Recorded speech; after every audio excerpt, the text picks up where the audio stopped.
మంచి ప్రార్థన చేద్దాం. మనం ఇప్పుడు జాగ్రత్తగా ఉందాం. దేవుని వాక్యాన్ని కొద్దిసేపు ధ్యానం చేద్దాం. ఫిలిప్పీ పత్రిక 2వ అధ్యాయం గత వారం ధ్యానించాం కదా. క్రీస్తు యేసు కలిగిన ఈ మనసు మీరు కలిగి ఉండుడి.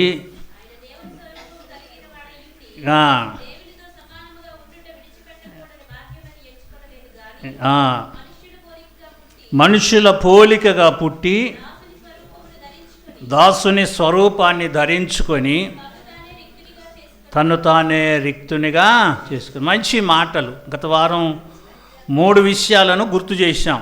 యేసుక్రీస్తు కలిగిన ఈ మనసు. ఏ మనసు అమ్మా? 1 దీన మనసు, 2వది సాత్వికము, 3వది ఆగిపోయారు.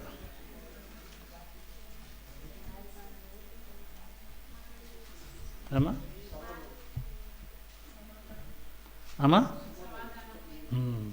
మాదిరి. ఈ 3 ఈ క్రిస్మస్ దినాలు గుర్తు చేసుకోవాలి మనం. ఏదో మన పెద్ద పండగ చేయటం కాదు, లేక మంచి బట్టలు ధరించుకోవటం కాదు. నిజంగా ఏ షాపుకి వెళ్ళినా యాత్రలాగా ఉందండి. నేను శ్రీకాకుళం వెళ్ళాను, షాపు పిల్లలు తీసుకెళ్తే అదొక యాత్రలాగా ఉంది. ఈ వ్యాపారం ఏ షాపుకి వెళ్ళినా యాత్రే. నేను అనుకుని ఈ డబ్బంతా ఎక్కడ పెడుతుండ్రో వీళ్ళు అనిపించింది కదా. ఏది అలా పట్టుకున్న అగ్గిలాగా కాలేస్తుంది. అంటే అలాగా పెద్ద వైభవంగా ఖర్చులు పెట్టవచ్చు, పెట్టకూడదు అంటాం లేదు. కానీ ఈ పండగ దినాల్లో పండగకి ఎక్కువ ప్రాధాన్యత ఇవ్వద్దు. దేనికి? పండగకి కాదు, కానీ పండగతో పాటు ప్రభువుకి ఇవ్వాలి. ఎవరికి ఇవ్వాలి? ప్రభువుకి ఇవ్వాలి. ఈ చక్కని కార్యక్రమాలు చాలామంది చేస్తున్నారు. మంచి డెకరేషన్లు చేస్తున్నారు, లేకుంటే మంచి విందులు, వినోదాలు, డ్యాన్సులు, ఇవన్నీ చాలా అసలు మనకి ఇక్కడ చాలా తక్కువ. కానీ ఈస్ట్ గోదావరి, వెస్ట్ గోదావరిలో మీరు వెళ్ళినట్లయితే ఊరంతా డెకరేషన్ చేస్తారు. ఆ వీధంతా కూడా లైట్లు పెడుతుంటారు. స్టారు మన చర్చ్ అంత ఎత్తుంటాయి స్టార్లు. నేను చాలాసార్లు 2-3 సార్లు అటు ప్రయాణం చేసినప్పుడు చూశాను. మా చర్చ్ అంత స్టార్లు. ఎక్కువ స్టార్లకు ప్రాధాన్యత ఇస్తారు వెస్ట్ గోదావరి, ఈస్ట్ గోదావరి, కృష్ణా, గుంటూరు ఆ ప్రాంతాల్లో. ప్రతి ఊర్లో కూడా చాలా ఎత్తైన స్టార్లు పెట్టి పండుగను, అంటే క్రిస్మస్ అన్నీ అందరికీ తెలియపరిచేటట్లుగా చూస్తుంటారు. కొంచెం మన దగ్గర తక్కువ, మన ఈ 3 జిల్లాల్లో. అంటే నువ్వు చెయ్యొచ్చు, చెయ్యకూడదని కాదు, కానీ క్రీస్తును ధరించుకున్న మనం కదా. ఇప్పుడు స్వాములు ఉన్నారు, మీరు ఆలోచన చేయండి. ఒక దీక్ష చేస్తుంటారు 40 దినాలు. 40 దినాల్లో వారి దగ్గర ఏం కనపడుతుంది అమ్మా? దీనత్వం కనపడుతుంది. 40 దినాలు. సరే, తర్వాత ఎలాగుంటారో తెలియదు, కానీ ఈ 40 దినాలు ఎలాగుంటారు? దీనులుగా ఉంటారు. చెప్పులు వేసుకోరు కదా. వారి పడక వేరు, వారి వాతావరణం వేరు, వారి మాటలు వేరు. ఎంతో భక్తిగా స్వామి స్వామి.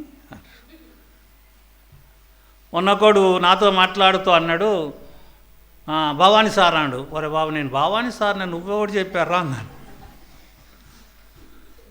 లేదు భవానీ సార్ పాస్టర్ అంటాడు. భవానీ సార్ పాస్టర్ ఏంటారు బాబు, నువ్వెవడు చెప్పాడు నీకు? సార్ అను, లేకుంటే పాస్టర్ గారు. భవానీ పార్ ఏంటారు అంటే ఇంకో మాట రాదు సార్ అంటాడు. వాడితో నీ బెరియల్గా ఉండదు. నాకు వాడికి అయింది వచ్చే పక్కన పోనీలేండి అయ్యగారు ఎందుకంటారు. అవునా, నన్ను భవానీ అంటే ఏంటి వాడు అంటే? వారి ధోరణి, వారి మాట ఎలాగుంటుంది? అదే స్మరణ, ఇంకో స్మరణ ఉండదు. భార్యని కూడా ఏమంటారు? మాత. ఆ మాతకు ముందు ఆ పేరు పెడతారు, భార్య అన్నదిగా. అంటే ఆ స్వరూపం వారిలోనికి, అంటే ఆ 40 దినాలు ఆ వాతావరణంలో వారు పెరుగుతారు. 40 అయిందంటే మరి నాటకాలు డ్యాన్సులు వేస్తారు, కాదంటా లేదు. కనుక ఈరోజు మనం ఈ క్రిస్మస్ దినాల్లో, క్రీస్తుని ఆరాధించే దినాల్లో, క్రీస్తుని సేవించే దినాల్లో, క్రీస్తును ప్రజలకు చూపించే దినాల్లో నీ జీవితంలో, నా జీవితంలో సాత్వికం ఉందా? సాత్వికం ఉందా? ప్రభువే ఆ మాట చెప్పాడు ధన్యతలో, సాత్వికులు ధన్యులు వారు ఏం చేస్తారు? భూలోకాన్ని. అది సాత్వికములు. ఎందుకు ప్రభువారు ఈ మాటకు అంత ప్రాధాన్యత ఇచ్చారంటే, భూలోకం వారిది. ఈ భూలోకం ఎవరిదండి? వారిది, నీది. భూలోకం నీది, ఈ భూలోకం నాది, మనందరిది. ఈ లోకం, ఈ లోకాన్ని మనం స్వతంత్రించుకోవాలంటే, ఈ లోకంలో మనం బ్రతకాలంటే, ఈ లోకంలో మానవుడు మనుగడ పెరగాలి అంటే, మానవుని యొక్క గౌరవం పెరగాలంటే, మానవుని యొక్క ఆధిక్యత అభివృద్ధి చెందాలంటే వాని దగ్గరికి ఏం రావాలన్నట? సాత్వికం రావాలి. ఆ ధన్యత అనే ధన్యతలు మనం చదివితే ఎన్నమ్మ ధన్యతలు? 9 ధన్యతలు ఉన్నాయి. అందులో అతి ప్రాముఖ్యమైన మాట అది. సాత్వికులు ధన్యులు, వారు భూలోకమే స్వతంత్రించుకుంటారు. కీర్తనకారు 2వ కీర్తనలో కూడా ఆ మాట అంటాడు. ఏమన్నాడు? గడగడ వణుకుచు ఆయనను సేవించు. గడగడ వణుకుచు అంటే ఒక వ్యక్తి, ఒక అధికారి మన ముందు ఉన్నాడంటే మన చేతులు వణుకుతాయా లేవా? వణుకుతాయి. మనకు భయం అవుతుంది, గుండె పగులుతుంది. మొట్టమొదటిసారి గోదావరి ఖనిలో నన్ను సాక్ష్యం చెప్పాను మా డైరెక్టర్ గారు. ఫస్ట్ టైం స్టేజ్ మీదకి వెళ్ళాను 76వ సంవత్సరంలో. పెద్ద సభ. సాయంకాలం ప్రతాపయ్య గారు పిలిచి, అయ్యా నువ్వు సాక్ష్యం చెప్పాలి, ఈఎస్సీ రక్షింపడం సాక్ష్యం చెప్పాలి. అయిపోయింది నా పని. ఉదయం నుండి కనిపెడుతున్నాను. బాధపడ్డ పైకి వెళ్ళిపోయాను. పిలవగానే పైకి వెళ్ళాను.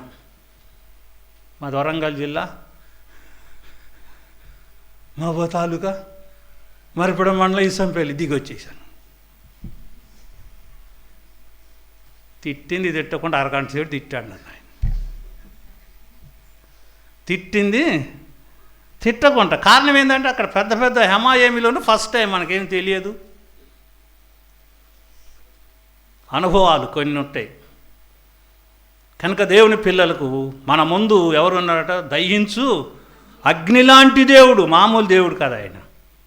అగ్ని లాంటి దేవుడు మన ముందున్నాడు కాబట్టి ఆ ముందున్న మన ప్రభువును చూస్తూ ఏం చేయాలి? గడగడ వనకాలండి.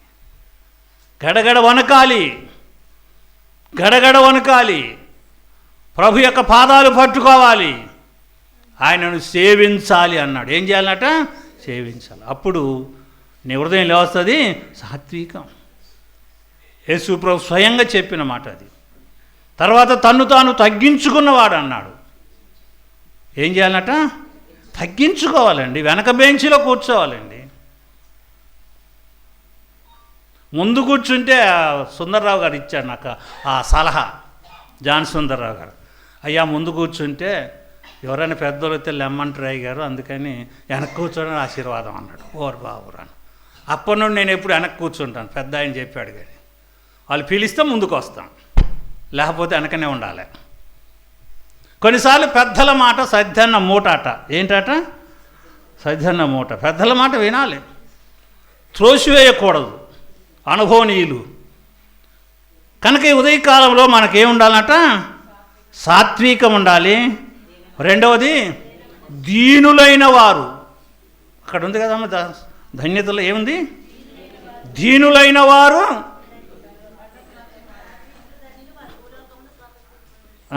చదువమ్మా. ఆత్మ విషయములే దీనులైన వారు ధన్యులు, పరలోక రాజ్యము. దేవునికి వందనాలు చెప్పు. హల్లెలూయా చెబుదామా? చప్పట్లు పెడదామా గట్టిగా? దీనులైన వారు ధన్యులట. వారికి ఏముందట? భూలోకం కాదు. మొట్టమొదటిదేమో భూలోకాన్ని స్వతంత్రించుకుంటాం. రెండవది ఏంటట? పరలోకానికి వెళ్తాం. ఎంత గొప్ప ఆధిక్యత అండి! దాన ధర్మ జప తప ఉపవాసాలు హోమాలు క్రతాలు నీ శరీరం కోసి దానం చేసిన ఆస్తులు అమ్మేసిన పరలోక రాజ్యానికి ఎవరు వెళ్ళేటందుకు హక్కు లేదు. ఎవరికి ఉందట? దీనులై ఆత్మ విషయంలో దీనులైన వారు. దేంట్లోనట? ఆత్మ విషయంలో దీనులైన వారు ధన్యులు. వారిది ఏందట? పరలోక రాజ్యం అండి. ఈరోజు నువ్వు ఎగిరిపడుతున్నావేమో, మాట్లాడుతున్నావేమో, నీ ఇష్టం ఉన్నట్టు చేస్తున్నావేమో. దేవుని రాజ్యం వస్తుందంటే నీవెవరో నాకు తెలియదు. అయ్యా, నేను 50 సంవత్సరాలు సేవ చేశాను, నేను దయ్యాలను వెళ్ళగొట్టాను, భూతాలను వెళ్ళగొట్టాను, స్వస్థపరిచానంటే ప్రభు అంటున్నాడు, మీరెవరో నాకు తెలియదు. మీరెవరో నాకు తెలియదు. నా తండ్రి చిత్త ప్రకారం చేయువాడే దేవుని రాజ్యమునకు వారసుడు. మూడవ మాట, మాదిరిగా ఉండాలి. ఎవరికి మాదిరిగా ఉండాలి? దేవునికి మాదిరిగా ఉండాలి మొట్టమొదటిసారి. సమాజానికి మాదిరిగా ఉండాలి రెండవది. మూడవది, దాంపత్య జీవితానికి మాదిరికరమైన దాంపత్య జీవితం జీవించాలి. నాలుగవది, తల్లిదండ్రులకు మాదిరిగా ఉండాలి.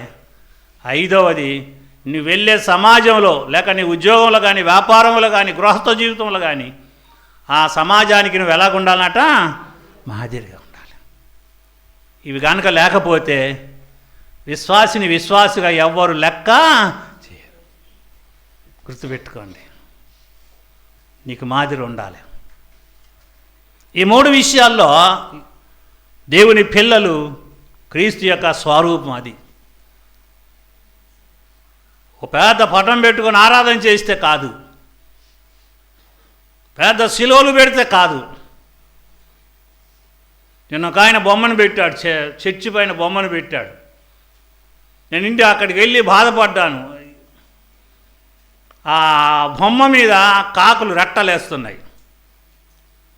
సరే, ఇదైనా కొంచెం విచారించి అయ్యగారిని పిలిచి అన్నాను, అయ్యగారు చూడండి అయ్యా, పైన బొమ్మను పెట్టారు, బాగానే ఉంది. ఎందుకంటే ఆ చుట్టుపట్టు అన్యులండి, వారు దగ్గరికి వచ్చిన తర్వాత చేతులు జోడించి నమస్కరిస్తారు కాబట్టి అన్న. చాలా బాగుంది, కానీ యేసయ్య తల మీద రెట్టలేస్తున్నాయి చూడండి అయ్యా అన్న. బాధ అనిపించింది. అది కాదు, అది కాదు. ఆత్మ విషయంలో దీనులైన వారు ఎందుకండి అది? దానివల్ల ఏమి ప్రయోజనం? అప్పుడు నేను అన్నాను, యేసయ్య ఎండలో ఉన్నాడు, నువ్వు ఏసీ రూములో ఉన్నావు అయ్యా అన్నాను. యేసయ్య ఎక్కడున్నాడు? ఎండలో ఉన్నాడు. నువ్వెక్కడున్నావు?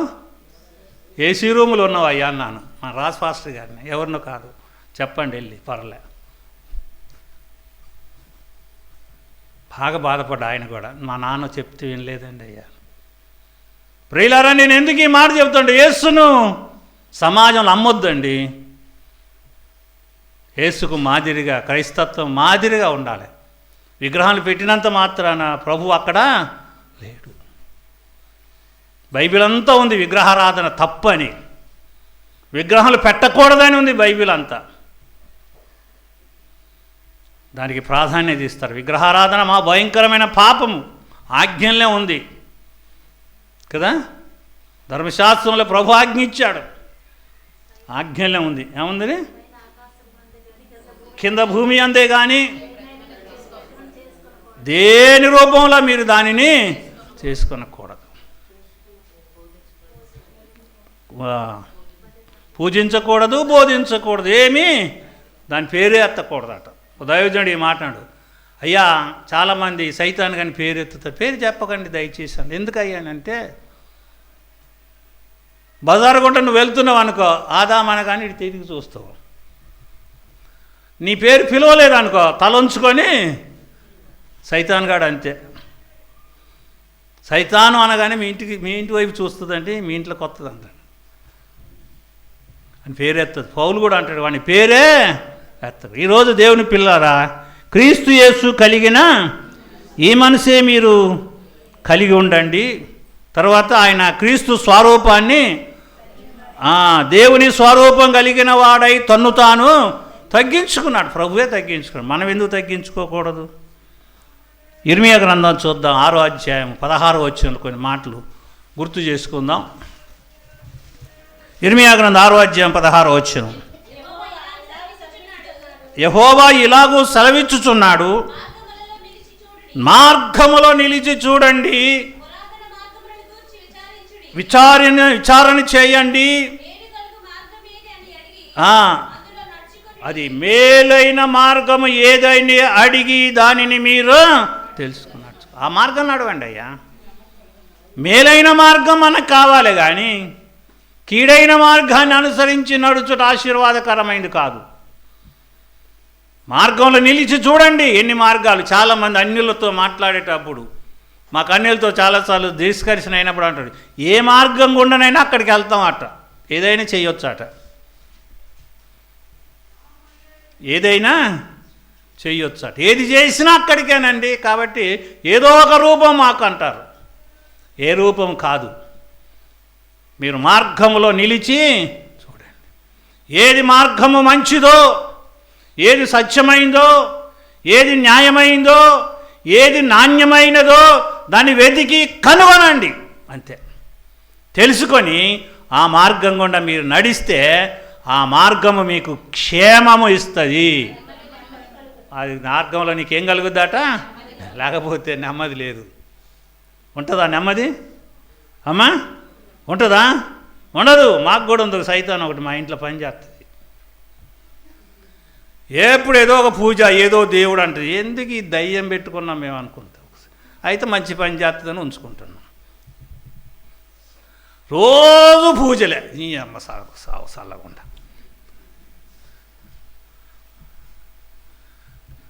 ఎప్పుడు అంటుంది, నాన్న ఎందుకు నన్ను ఇలా తిడతావు?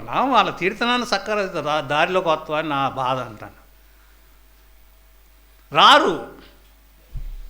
దానికి పాతుకొని పాతకపోయారు, నిలబడిపోయారు, కథలు లేకుంటుంటారు. కనుక రాజ్య మార్గం నిలబడి చూడండి. ఏ మార్గము మేలైన మార్గము వెతకాలి. మనకు మేలైన మార్గం దొరికింది.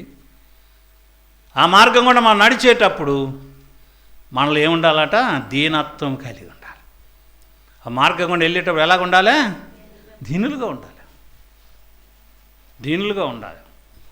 మనం ఏదైనా వెహికల్ మీద వెళ్తున్నాం, అటు ఇటు చూస్తే అమ్మా అటు ఇటు చూసామనుకో పటుక్కున పడిపోతాం. అందుకని నేను ఎటువంటి వాళ్ళు వచ్చినా కనీసం అటు చూడను ఇటు చూడను, ఇలాగ వెళ్ళిపోతుంటాను. చాలామంది నన్ను అడిగారు, అయ్యారు నువ్వు కనపడ్డారని నమస్కారం చెప్పినా మీరేమి మాట్లాడలేదని. అయ్యా దయచేసి రోడ్డు మీద నాకు నమస్కారం చెప్పొద్దంట. కారణం ఏమిటంటే నా పరిస్థితి నాకు తెలుసు, నా మార్గం నాకు తెలుసు. దేవుని పిల్లలారా, మనం వెళ్ళే మార్గం సరి అయినా మార్గం ఉందా? నువ్వు నడిచే మార్గం, నువ్వు వెళ్ళే త్రోవ, నువ్వు జీవించే జీవన విధానం, ఆరాధన సమయం, ఆరాధన క్రమం, ఆరాధనలో వచ్చే ఆశీర్వాదాలు, దేవునిలో నీకున్న దీవెనలు నీకు తెలుసా? దేవుడు అంటే అటువంటి వాడో నీకు తెలుసా? ఆడుకుంటున్నారు దేవునితో ఈరోజు క్రైస్తవుడు. టీవీలలో ఆడుకుంటున్నారు, సభల్లో ఆడుకుంటున్నారు. ప్రియులారా, ఆట బొమ్మ కాదు యేసయ్య, వ్యాపారవేత్త కాదు యేసయ్య. వ్యాపారం చేస్తున్నారు. ప్రతి టీవీ కింద పెద్ద అక్షరాలు ఏసీ అకౌంట్ నెంబర్ అని. ప్రియులారా, వాటికి కాదు ఎక్కువ ప్రాధాన్యత. ప్రభు ఇస్తే చేద్దాం, సంఘం ఉంది, సావాసం చేద్దాం, తప్పే ఉంది. నువ్వు దున్నను బీడు భూమిలో నువ్వు దున్నని దాంట్లో విత్తనాలు వేసి పంట కోద్దానికి అవకాశమా లేదు. ఏ పొలాన్ని అయితే దున్నినావో ఆ పొలంలో ఉన్న పంట తినాలి. అది ఉదయకాలం గుర్తు చేసుకోండి. ఉదయకాలం ఆరాధనలో నువ్వు పాల్గొన్నప్పుడు నీ స్థితి ఎలాగుంది, నీ మార్గం ఎలాగుంది, నువ్వేం చేస్తున్నావు, ఏమి తింటున్నావు, ఏమి త్రాగుతున్నావు, దేనికి ప్రాధాన్యత ఇస్తున్నావు? సరి అయిన మార్గం గుండా వెళ్ళాలి. ఏ మార్గం అట? సరైన మార్గం. సత్యాన్ని తెలుసుకోవాలి. సత్యమే దేవుడు అండి. యోహాను సువార్త 17 అంట సత్యమే ఆయన. ఆయన ఎవరట? సత్యమే. సత్యమే. వాక్యమే సత్యం. ఏంటట? వాక్యమే సత్యం. వాక్యమే దేవుడు. వాక్యమే మాట్లాడుతుంది. ఒకవేళ వాక్యం చదివి ధ్యానించి మోకరించిన వ్యక్తికి భయం వేస్తుందండి. అందుకనే గడగడ వణకమన్నాడు. అది మనం చేయటం లేదు. యోహాను సువార్త చివరి 2 మాటలు గుర్తు చేసుకుని యోహాను సువార్త 13వ అధ్యాయం 15వ వచనం చూసుకుందాం ఒకసారి. నేను మీకు చేసిన ప్రకారం మీరును చేయవలనని నేను మాదిరి చేసి తిని, దాసుడు తన యజమానుని కంటే గొప్పవాడు కాదు. అది మనం ఎవరు గొప్పవారండి? ఎవరు గొప్పవారు ఇక్కడ? మనం గొప్పవాళ్ళమా? మన అధికులమా? అది దాసుడు యజమానుని కంటే గొప్పవాడు. యోసేపు దాసుడిగా అమ్మబడ్డాడు. కానీ ఫరో రాజు ఎదుట ఆయన ఏం చేశాడంటే, నేను నాకు అప్పచెప్పే నా పనిలో నేను నమ్మకంగా, నేను ఆ ఫరో రాజు కంటే గొప్పవాడిని ఎక్కడైనా చెప్పుకోలేదు. తన భార్యతో అంటాది, నిన్ను తప్ప ఇదంతా నాకు అప్పచెప్పాడు, ఇదంతా నేను ఏలుతాను, నిన్ను ఏలే అధికారం నాకు లేదు. దాసుడు యజమానుని కంటే గొప్పవాడు కాదు. మన యజమాని మన ప్రభు అని యేసుక్రీస్తు వారు గుర్తుపెట్టుకుందాం. మన యజమాని మన ప్రభు అని యేసుక్రీస్తు వారు గుర్తు చేసుకుందాం. మన రాజు మన ప్రభు ఆయనను గుర్తు చేసుకుందాం. ఆయనకి ఇవ్వాల్సిన ప్రాధాన్యత ఇచ్చి దాసుడు ఏ విధంగా దాసుడు ఏ విధంగా పని చేస్తాడో యజమానుని కింద ఒక దాసుడిగా నీవు నేను పని చేయాలి. ఒక దాసురాలుగా నీవు నేను పని చేయాలి. అప్పుడే దేవుడు ఆశీర్వదిస్తాడు. దాసుడు ఎప్పుడు యజమాని కాదు. సంఘానికి సేవకుడు కూడా. సేవకుడు అని పేరు ఎందుకు వచ్చింది? సంఘానికి సేవ చేసేవాడు. సంఘనాయకుడు కాదు, అధికారి కాదు. సేవకుడు అన్న పేరు ఎందుకు పెట్టారంటే సేవ చేసే. దేనికి సేవ చేసేవాడు? సంఘానికి. సంఘం అంటే గోడలకా అమ్మా? గోడలకా కాదు, మనుషులకు. ఎవరికి? మనుషులకు. వారికి ఉన్న ఆపదలు, వారికి ఉన్న ఇబ్బందులు, వారికి ఉన్న కష్టాలు, వారికి ఉన్న సమస్యలను తీర్చేవాడు. వారి దగ్గరికి వెళ్ళేవాడు, వారితో కలిసి ఉండేవాడు, వారితో సహవాసం చేసేవాడు. సేవకుడు. సేవ చేయాలి. ఆ ధర్మాన్ని దేవుడు ఈరోజు మనకి ఇచ్చాడు. దాన్ని ఆ కర్తవ్యాన్ని నెరవేర్చాలి. దాసుడు ఎప్పుడు యజమాని కంటే గొప్పవాడు కాదు. దాసుడు ఎప్పుడు ఇద్దరు యజమానులు ఉండరు. దాసునికి ఉంటారా? ఉండరు. ఒకే యజమాని.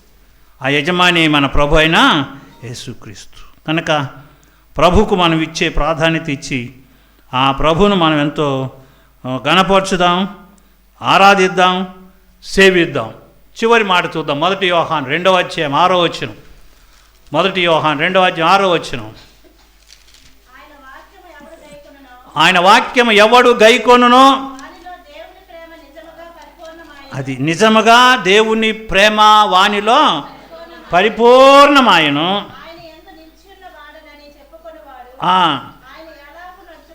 ఆయన ఎలాగూ నడుచుకొనెనో తాను అలాగనే నడుచుకున్న బద్ధుడై ఉన్నాడు. మనము ఆయన యందు ఉన్నామని దీని వలన దేని బట్టి తెలుస్తుంది? యోహాను వృద్ధుడు, కడు వృద్ధుడు. అమ్మా గుర్తుపెట్టుకుందాం. ఆ వృద్ధుడు దేవుని దగ్గర అనుభవం పొందాడు. దేవుని దగ్గర అనేక పాఠాలు నేర్చుకున్నాడు. ఆయన దేవుని కుమారుడని నిరూపించి ఆయన యోహాను రాసిన ఈ పత్రికలో ఆయన ఎంత చక్కని మాట రాస్తున్నాడు. 6వ వచనం చూసినది దేవుని ప్రేమ నిజముగా పరిపూర్ణమైందండి. దేవుడే ప్రేమ. దేవుడే ప్రేమ. ప్రేమే దేవుడు. అందుకే నిన్ను నన్ను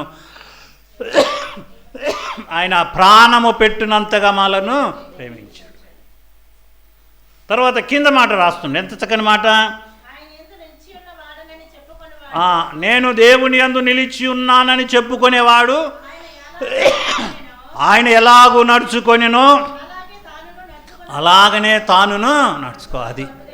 అది ఆయన నడుచుకోవాలండి. నేను యేసుక్రీస్తు నమ్మానని, బాప్తీసం తీసుకున్నానని, ప్రభు బల్లలో పాలు పుచ్చుకున్నానని కాదు. బాప్తీసం చాలామంది బట్టలే మారుస్తారండి, బ్రతుకు మారటంలే.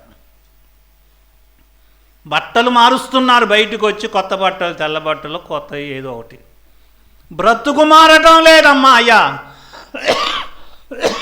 ప్రభు అంటున్నాడు, ఆయన యందు నిలిచి ఉన్నవాడు ఆయన ఎలాగో నడుచుకున్నాడో అలాగనే తానును అలాగ నడుచుకున్న బద్ధుడై. మీరు డిపార్ట్మెంట్లో పనిచేస్తున్నారు, డిపార్ట్మెంట్ ఆజ్ఞ ఎట్టి పరిస్థితుల్లో ఆజ్ఞని మీరేటందుకు అధికారం ఎవరికి లేదు. దాని ప్రకారం నడుచుకోవాలంతే. ఒకవేళ నడవకపోతే రిమార్క్ వస్తుంది మనకు. డిపార్ట్మెంట్ క్రమశిక్షణను తప్పనిసరిగా పాటించాలి. లేదు నా ఇష్ట ప్రకారం వెళ్తానంటే అర్హులము బ్యాడ్ నేమ్ వస్తుంది. కనుక యేసు ప్రభువుని ఎవరైతే అంగీకరించారో, ఆయన ప్రేమను ఎవరైతే రుచి చూచారో అదే ప్రేమ కలిగి జీవిస్తూ ఆయన యందుండి నడుచుకోవాలని యోహాను చక్కని మాట రాశాడు. కాబట్టి ఆయన యందుండి నడుచుకున్న వాళ్ళు ఆయన పిల్లలు అవుతారు, లేకపోతే ఆయన పిల్లలు కారు. క్రీస్తు ప్రేమ వానిలో నిలిచి ఉండాలి. ఈ చివరి రోజుల్లో, క్రిస్మస్ దినాల్లో ప్రభు నిన్ను ప్రేమించి ఆయన పరమును విడిచిపెట్టాడు, దేవదూతల వైభవాన్ని విడిచిపెట్టాడు, తనకుంటున్న సౌందర్యాన్ని విడిచిపెట్టాడు, తను తానుగా వైభవాన్ని కూడా విడిచిపెట్టి ధవల సింహాసనాన్ని విడిచిపెట్టి ఈ భూమి మీదికి రిక్తుడిగా, ఏమీ లేనివాడిగా భూమి మీదకి వచ్చాడు. ఆయన వచ్చి ఈరోజు మనకు రక్షణ దయచేసి. అందుకే మనం పాట పాడుతున్నాం, రక్షకుండు ఉదయించినాడట మన కొరకు పరమ రక్షకుడు. మన కొరకు, ఎవరి కొరకు? నా కొరకు, నీ కొరకు, మా అందరి కొరకు, అందరికీ రక్షణ ఇచ్చుటకు రక్షకుడు భూమి మీదకి వచ్చాడు. ఆ ప్రభువును సేవించుట, ఆ ప్రభువును ఆరాధించుట, ఆ ప్రభువును కనపరచుట, ఆ ప్రభుకి ఇవ్వాల్సిన ప్రాధాన్యత విశ్వాసం ఇచ్చుట ఎంత ఆశీర్వాదకరమండి. అందుకనే క్రీస్తు యేసు కలిగిన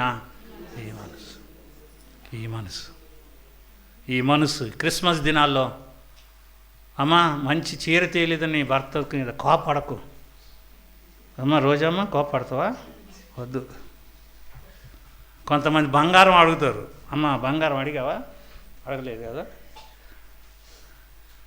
కొంతమంది క్రిస్మస్ అయ్యేంత వరకు కొంచెం భర్త మీద చాలా కోపంతో ఉంటారు. కారణం ఏంటంటే అడిగిందాళ్ళు ఇవ్వలేదట ఆయన. నేను కొంతమంది ఏంటమ్మా అలాగున్నామంటే, ఏంటి అంకుల్ నన్నేమంటావు అంటారు. ఏందమ్మా అని అంటే, మా ఆయన నా మాట వింటాను లేదట. ఓలియా, క్రిస్మస్ రోజుల్లో మీ సమాధానంతో, సంతోషంతో క్రిస్మస్ దినాలు గడుపుకోవటం. ఇప్పుడే కాదు, క్రీస్తు నువ్వు రక్షకుడు ఎప్పుడు నీలో వచ్చాడంటే ఈరోజు కాదు. నువ్వు ఎప్పుడైతే పాపములు ఒప్పుకొని ప్రభు దగ్గరికి వచ్చావు ఆ రోజే నీ హృదయంలో నిజమైన క్రిస్మస్. నాకు 73వ సంవత్సరం ఆగస్టు 15 నా స్వాతంత్ర దినోత్సవం. ఎప్పుడు? 73 ఆగస్టు 15 తారీఖు బాప్తీసం తీసుకున్నాను. బాప్తీసం దినం అది. ఆ రోజే రక్షింపబడ్డాను. ఆ రోజు అన్నీ విడిచిపెట్టాను. బీడీలు, ఇంకొకటి ఉండేది కళ్ళు, వాళ్ళు గుర్తు చేశారు, తాటి కళ్ళు ఫుల్గా తాగేవాడిని. చిన్న వయసుగా పిల్లలకు ఏం తెలియదు కదా. తెలంగాణలో ఉగ్గు పాలు పోస్తారండి. ఇప్పుడు తగ్గింది, కానీ చిన్నప్పుడు ఉగ్గు గిన్నెతో కూడా కళ్ళే తాపిస్తారు పిల్లలకు. అప్పుడు ఆడికి విరోచనాలు తగ్గుతాయి అదేటో జబ్బు కదా. వాటి ఉండేది ఆచారం చాలా. తర్వాత ఏదైనా జ్వరం వస్తే కాల్చేవారు భుజం మీద, వాతలు పెట్టేవాళ్ళు కదా. అది అప్పట్లో ఉన్న పద్ధతులు అవి. దాన్ని కాదందని లేదు కదా. నాకు కూడా పొట్ట మీద 3 ఆతలు ఉంటాయి. అంటే అప్పటి పద్ధతులు, మరి మనం కాదనడానికి లేదు. పూర్వీకులు పెద్దలు అవన్నీ నియమాలు పాటించేవాళ్ళు. వేపాకు నూరి పసరు పిండి తాపించేవారు. ఇలాగ కొన్ని పసుపు ముద్దలు మింగించేవాళ్ళు. అది ఆ రోజు దినాల్లో అదే వైద్యం కదా, అది కాదని లేదు. కానీ ఈ రోజుల్లో అది పూర్తిగా మారిపోయింది కదా. 40 దినాలు ఆడబిడ్డ డెలివరీ అయితే బయటకు వద్దానికి లేదు, చెప్పులు వేసుకోవాలి, చెవులు దూది పెట్టుకోవాలి, తల గుడ్డ కట్టుకోవాలి కదా. కడుపు బాగా బిడ్డగా చీర కట్టుకోవాలి. ఇప్పుడు చీర అంటే ఏంటో తెలియటం అందరికీ. చీరలు లేవు, ఆడవాళ్ళకి చీరలు లేవు ఇప్పుడు. అన్నీ నైటీలు, డ్రెస్సులే. ముసలోళ్ళు కూడా డ్రెస్సులే. నేను నిన్న చేపలు చూసిన పండు ముసలిది డ్రెస్ చేసుకుంది. అయ్యా లేపమంటుంది, పక్కన కూర్చుంది. లేపని చేయబట్టు చచ్చిపోయే ముందు నీకెందుకు ఈ డ్రెస్ అన్న.